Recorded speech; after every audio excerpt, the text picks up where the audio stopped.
دیکھیے یہ اصولی بات بتائی گئی تھی مسلمانوں کو کہ یہ یہود اور نصارہ یہ بگڑی مسلمان قوم ہے، ان کے اندر شرک آ چکا ہے، ان کے علماء مفاد پرست بن چکے ہیں، دنیا کے بدلے انہوں نے آخرت کو بیچ دیا اور دنیا حاصل کی ہے انہوں نے۔ اب ان کو تم دوست بناؤ گے، ان کے پاس بیٹھو گے تو یہ تمہیں اسی طرح کافر کر دیں گے جس طرح یہ خود کافر ہے۔ بالکل اسی اصول کے تحت آج جو مخلص مومن ہے ان کو ان مسلک پرستوں کے قریب نہیں جانا چاہیے، ان کے علماء سے فتوے پوچھنا یا ان کو دلیل بنانا یا ان کے اوپر اعتماد کرنا یہ بہت بڑی جہالت ہوگی۔ تمہیں اللہ نے ایمان دیا ہے، تمہیں فرقوں سے نکلے ہو، مسلکوں سے نکلے ہو، کوئی بریلویوں سے نکلا، کوئی دیوبندیوں سے نکلا، کوئی اہل حدیثوں سے نکلا، کوئی سلفیوں سے نکلا، کوئی رافضیوں سے نکل کر آیا ہے، ایمان کی اس کشتی میں بیٹھا ہے، تو اب واپس دوبارہ جانا ان کے لیے ایسے جس طرح کوئی ان کو آگ کے گڑھے میں پھینک دے۔ تو نبی علیہ السلام نے فرمایا ایمان کی لذت وہ پائے گا جس نے واپس کفر کی طرف جانا ایسے ناپسند کیا جس طرح گویا اس کو کوئی آگ میں پھینک رہا ہو، اور اللہ کے رسول سے محبت ہر چیز سے زیادہ ہو۔ تو آج یہ موقع دیا ہے اللہ تعالیٰ نے آپ کو ایمان کا، دیکھو اس پر مضبوطی کے ساتھ جم جاؤ،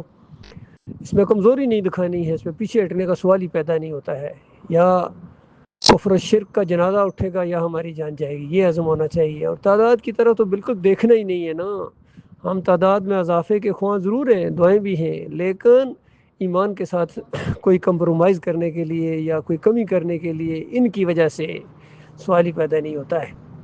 ہمارا ان کے ساتھ تعلق صرف دعوت کی حد تک ہے، دعوت دیتے رہیں گے، کھلی پوریاں دعوت دیں ان کو تاکہ کفر اور شرک کا بالکل ان کو نشاندہی ہو اور ایمان اور کفر کے درمیان فرق واضح طور پر محسوس کرے اور ان کے اوپر حجت تمام ہو، اور اعلان کے ساتھ کہہ دیا جائے ہمارا ان فرقوں سے کوئی تعلق نہیں ہے، بریلویت سے، دیوبندیت سے، اہل حدیثیت سے،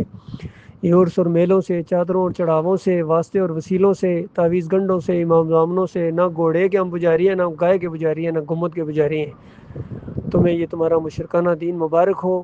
ہم تو ایک اللہ کے بندے ہیں بھائی، وہی ہمارا مالک ہے، خالق ہے، اسی کی طرف ہم دعوت دیتے ہیں پورے شعور کے ساتھ، بالکل کہ یہ دعوت کیا ہے اور اس کا کیا نتیجہ نکلنے والا ہے، یہ پورے شعور کے ساتھ، بصیرت کے ساتھ یہ دعوت دی جا رہی ہے، اور ہم کسی سے ذہنی مروبیت نہیں ہے۔ ان کے بڑے بڑے جتھے، ان کی بڑی بڑی فوجیں، ان کی پولیس، ان کے جتنے بھی یہ وسائل ہیں، یہ ہمارے مالک کے سامنے ایک تنکے کی حیثیت نہیں رکھتے ہیں، ساری کی ساری طاقت ہمارے مالک کی ہے، وہ ہمیشہ مومنوں کا ساتھ دیتا رہا ہے، اور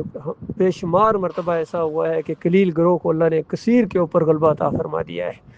اللہ تعالیٰ ایمان خالص کے اوپر جما دے اور مخلص و باصلاحیت لوگوں کو ہمارا ساتھی بنائے، مالک کے دلوں میں، مالک کے دل میں جن کی محبت ہے یا جن کے دلوں میں مالک کی محبت ہے وہ ہمارے قریب آئے، ہم ان کے قریب، وہ ہمارے بھائی، ہمارے ساتھی مومن